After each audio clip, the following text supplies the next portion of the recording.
Duck takes charge. "Do you know what?" asked Percy. "What?" grunted Gordon. "Do you know what?" "Silly," said Gordon crossly. "Of course I don't know what, if you don't tell me what is." "The Fat Controller says that the work in the yard is getting too heavy for me. He's getting a bigger engine to help me." "Rubbish," put in James. "Any engine could do it," he went on grandly. "If you worked more and chatted less, this yard would be a sweeter, a better, and a happier place." Percy went off to fetch some coaches.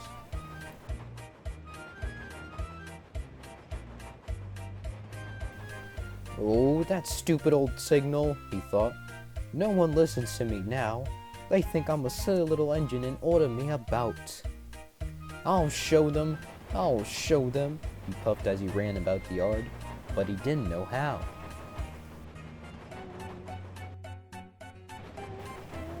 Things went wrong. The coaches and trucks behaved badly, and by the end of the afternoon, he felt tired and unhappy.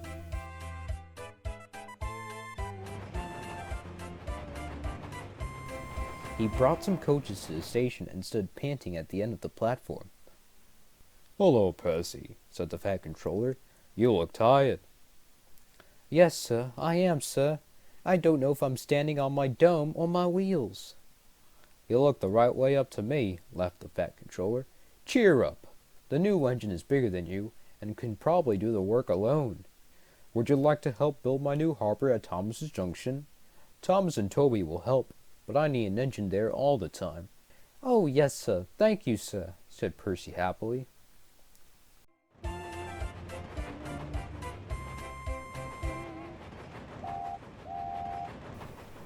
The new engine arrived next morning. "What is your name?" asked the Fat Controller kindly. "Montague, sir, but I'm usually called Duck. They say I waddle. I know really, sir, but I like Duck better than Montague." "Good," said the Fat Controller. "Duck it shall be. Here, Percy, come and show Duck round." The two engines went off together.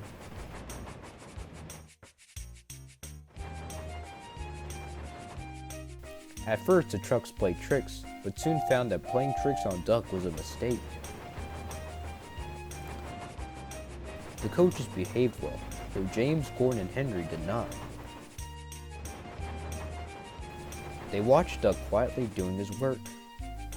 "He seems like a simple sort of engine," they whispered. "We'll have some fun." "Quack! Quack! Quack! Wheesh!" they wheezed as they passed him.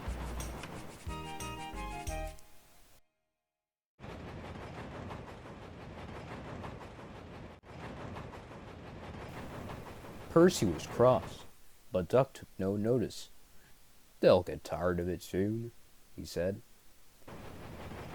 Presently, the three engines began to order Duck about. Duck stopped. "Do they tell you to do things, Percy?" he asked.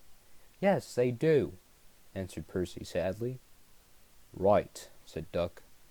"We'll soon stop that nonsense." He whispered something. "We'll do it tonight." The Fat Controller had had a good day. There had been no grumbling passengers. All the trains had run to time, and Duck had worked well in the yard. The Fat Controller was looking forward to hot buttered toast for tea at home.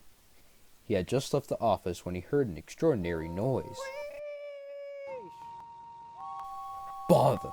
he said, and hurried to the yard. Henry, Gordon, and James were wheezing and snorting furiously, while Duck and Percy calmly sounded points outside the shed, refusing to let the engines in. "Stop that noise!" he bellowed.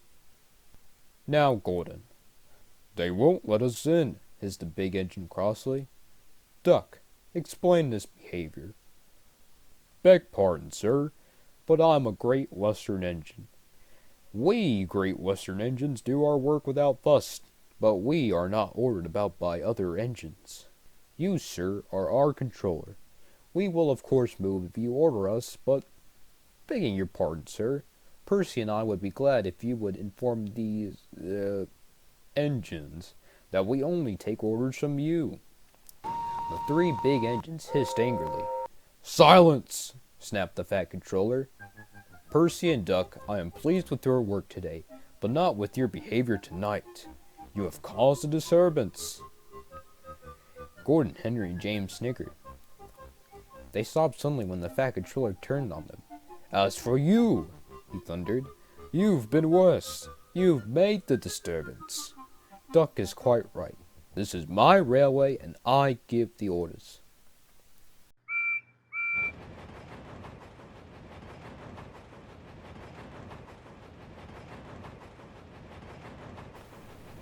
When Percy went away, Duck was left to manage alone.